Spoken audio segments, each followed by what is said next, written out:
Hey everybody, how's it going? So today I would like to discuss a piece of news that I talked about last week, as well as a recurring theme on this channel, which is every time I defend Apple, I wind up eating my words within 1 week or less, and that is no different this week. So last week I commented on this news piece that came out. It says that leaked Apple training videos show how it undermines third-party repair. I did a video on this, and I'll link it below. You're welcome to watch. And I thought that this was maybe just a little bit hyperbolic, because what Apple was doing here is pretty much the same thing that independent repair shops that are quality do about lower quality independent repair shops on a regular basis. So what they were doing is they were explaining to customers who are complaining about price that the price is going to be higher when you have the screen replaced through Apple, because we are going to be using a higher quality part on average, and there's going to be less instances of ghost touch. Ghost touch is when you try to touch the P button and it hits O, or the phone just starts touching itself like Pee Wee Herman in a 1990s movie theater, and that their screens were going to be better.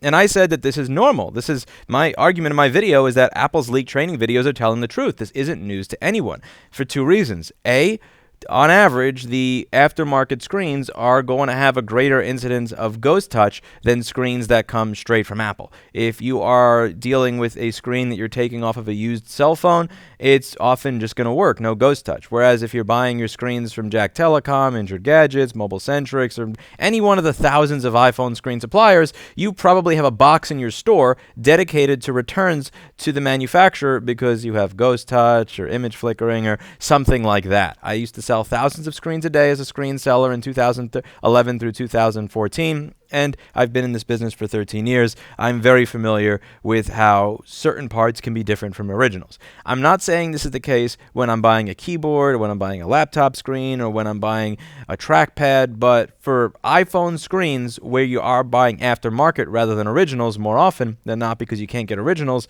this does tend to be the case. And this is totally normal. I do this with my own customers all the time. It's totally normal to explain to someone what makes your service cost more than someone else's who is cheaper. So if someone comes into my store and says, "Why are you charging me more money to fix my motherboard than L2 Computer?"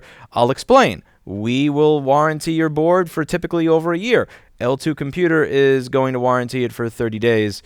We are very well rated online. L2 is very horribly rated online.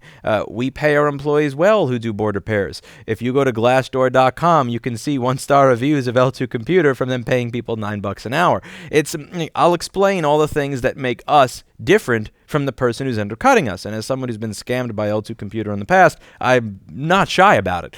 So I'll explain all of this. And if you are a repair shop that buys the highest quality parts that are available, and you train your employees properly and you pay them well, when someone comes into your store and says, "Why are you charging $75 for screen repair when the guy in the mall is charging $50, you'll do exactly what Apple does. You'll explain. We train our employees on how to do the job properly, unlike the mall place, which is just hiring any 16-year-old that'll work there and not training them.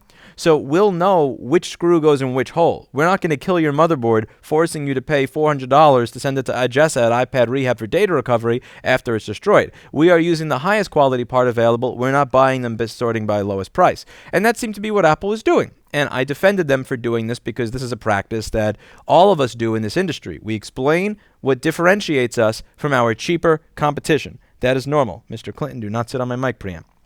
So what they did wasn't something that really seemed that bad to me. Now, after I released this video talking about how there's typically, in my opinion, a lower defect rate, or there has to be a lower defect rate on the Apple OEMs than on the aftermarkets, or I don't know how Apple would work as a company. They would be selling iPhones left and right that have ghost touch or flicker or whatever.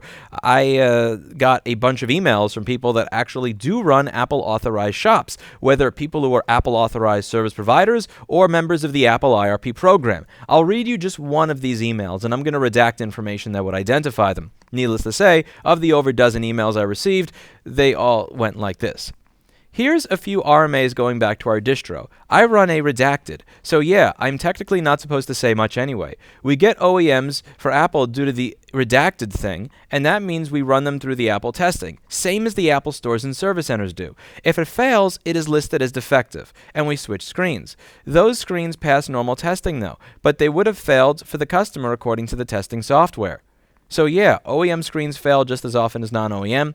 The customer just doesn't see it when it does. And this is coming from somebody who runs a place that used to buy aftermarket that now solely deals with original, and they're making this claim, and they sent me several images. The images themselves have a bunch of little like cereals or watermarks in it that make me not want to share it, because again, I don't want this person to get fired from their job. And I did receive emails for a number of other individuals that said pretty much the exact same thing, working for similar businesses and similar companies that I could verify were exclusively using Apple OEM screens at this point, because that's what they get access to. So this is something that's difficult for me to believe myself, because this must mean that once the iPhone is done with manufacturing, that they do a lot of quality assurance testing on the actual iPhone itself. It's the only answer I have.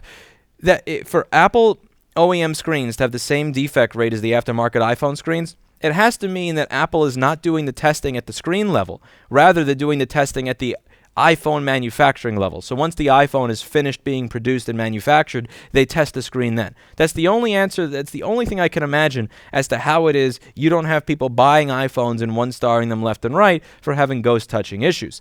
But I don't have access to Apple OEM screens on a regular basis because I can't buy them for obvious reasons. So I will trust the dozen-plus people that emailed me with this scenario, showing that once again, I tried to defend Apple. I tried to defend them for something where I thought that people were just kind of jumping on them unfairly for a practice that all of us do.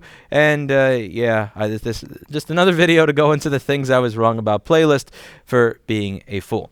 Just because I dislike Apple as a company and I dislike the way they treat independent repair does not mean that I seek to be unfair or chastise them when they take part in a common industry practice that I also take part in as well, which is explaining to a customer what makes our service different from a service that costs less money, when I know how that service that costs less money is providing the service at a lower cost.